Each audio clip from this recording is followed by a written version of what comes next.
अस्सलाम वालेकुम। Welcome to brain box. पिछली वीडियो में हमने इंट्रोडक्शन टू फिज़िक्स पढ़ा था। ये हमारा लेक्चर 1.1 है और इसमें हम फिज़िक्स की ब्रांचेस को डिटेल में पढ़ने वाले हैं। फिज़िक्स की पहली ब्रांच है मैकेनिक्स।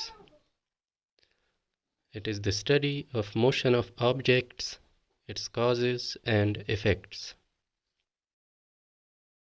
मैकेनिक्स फ़िज़िक्स की वो ब्रांच है जिसमें हम चीज़ों की हरकत, उस हरकत की वजूहात और इफ़ेक्ट्स के बारे में पढ़ते हैं।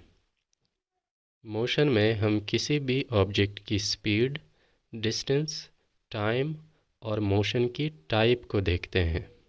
कॉजेस, किसी हरकत की वजह क्या हो सकती है? जाहिर है वो कोई फ़ोर्स होगी जिसकी वजह से एक बॉडी हरकत करती है, या फ़ोर्स की वजह से मोशन रुक भी जाती है। यानी हमें ये देखना होता है कि वो कौन सी फ़ोर्स है जिसकी वजह से ये मोशन हो रही है। इफ़ेक्ट्स, मोशन के इफ़ेक्ट्स क्या होंगे? बॉडी की एनर्जी लूज़ होगी। जैसे हम भागते हैं तो थक जाते हैं, हमारी एनर्जी ख़त्म हो रही होती है। फिज़िक्स की सेकंड ब्रांच है हीट, या इसको थर्मोडायनेमिक्स भी कहते हैं। इस ब्रांच में हम हीट की नेचर के बारे में पढ़ते हैं। और हीट की नेचर ये है कि लेट से आपके पास एक हॉट बॉडी है और एक कोल्ड बॉडी है, तो जो हीट है वो हमेशा हॉट से कोल्ड बॉडी की तरफ जाती है। मोड्स ऑफ ट्रांसफ़र, यानी हीट के एक जगह से दूसरी जगह जाने के तरीके। हीट तीन तरीक़ों से एक जगह से दूसरी जगह जाती है: कंडक्शन, कन्वेक्शन, रेडिएशन। इन तीनों को हम चैप्टर 9 में डिटेल से पढ़ेंगे। इफ़ेक्ट्स, हीट के इफ़ेक्ट्स को स्टडी करेंगे। जैसे आप किसी सॉलिड को जब हीट देते हैं तो वो लिक्विड में कन्वर्ट हो जाता है।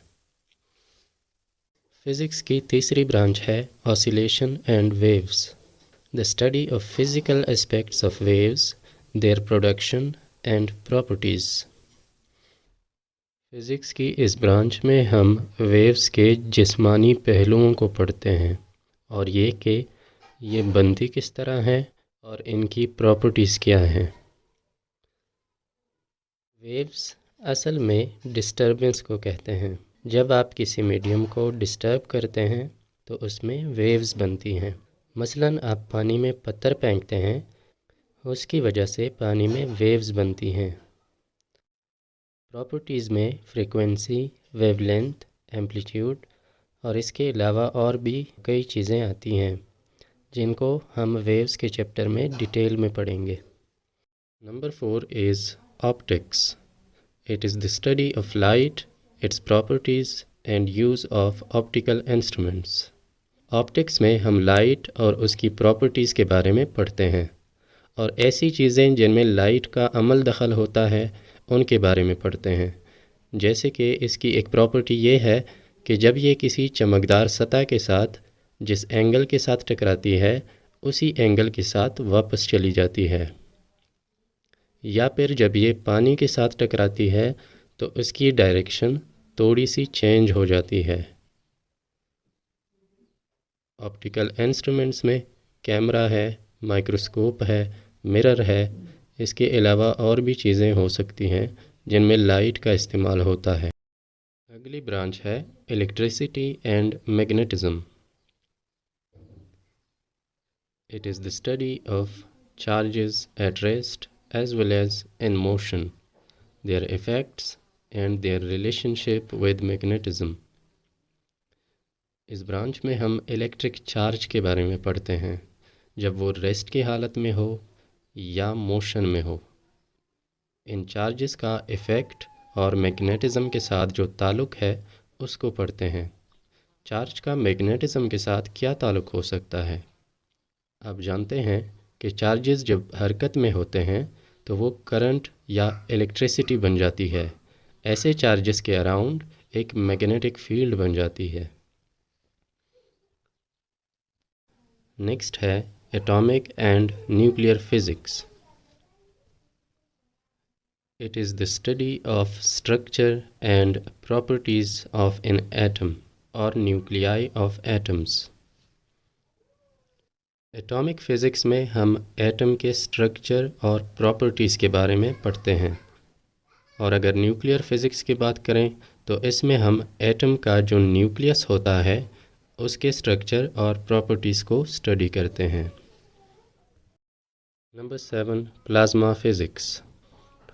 It is the study of production and properties of the ionic state of matter. इस ब्रांच में हम मैटर के आयोनिक स्टेट के बारे में पढ़ते हैं। मज़ीद ये कि ये किस तरह पैदा होता है और इसकी खसूसियात क्या हैं। अब आयोनिक स्टेट क्या है इसको जानना ज़रूरी है। मैटर के 3 स्टेट्स के बारे में आप जानते ही हैं। सॉलिड है, इसको जब हीट की फॉर्म में एनर्जी मिलती है तो ये लिक्विड में कन्वर्ट हो जाता है, और जब लिक्विड को एनर्जी मिलती है तो ये गैस की फॉर्म में कन्वर्ट हो जाता है। अब गैस को अगर मज़ीद एनर्जी हीट की फॉर्म में मिलती है तो गैस मॉलिक्यूल के जो एटम होते हैं इनमें से इलेक्ट्रॉन्स निकल जाते हैं। उसके बाद मैटर की जो स्टेट होती है उसे आयोनिक स्टेट या प्लाज्मा कहा जाता है। प्रॉपर्टीज़। इसकी एक प्रॉपर्टी ये है कि इसमें बड़ी आसानी से करंट पास हो जाता है। दूसरा ये कि प्लाज्मा के जो पार्टिकल्स होते हैं जब वो मूव करते हैं तो वो अपनी ही एक इलेक्ट्रिक फील्ड बनाते हैं। And last is geophysics. It is the study of the internal structure of earth. इस ब्रांच में हम ज़मीन की अंदरूनी सतह के बारे में पढ़ते हैं, जिनमें ज़मीन के मुख्तलिफ़ पार्ट्स और उनकी प्रॉपर्टीज़ शामिल हैं। उम्मीद है आप फ़िज़िक्स की ब्रांचेस के बारे में जान गए होंगे। वीडियो अच्छी लगी हो तो लाइक और सब्सक्राइब कर दें। आपसे अगले लेक्चर में मुलाकात होगी, तब तक के लिए अल्लाह हाफ़िज़।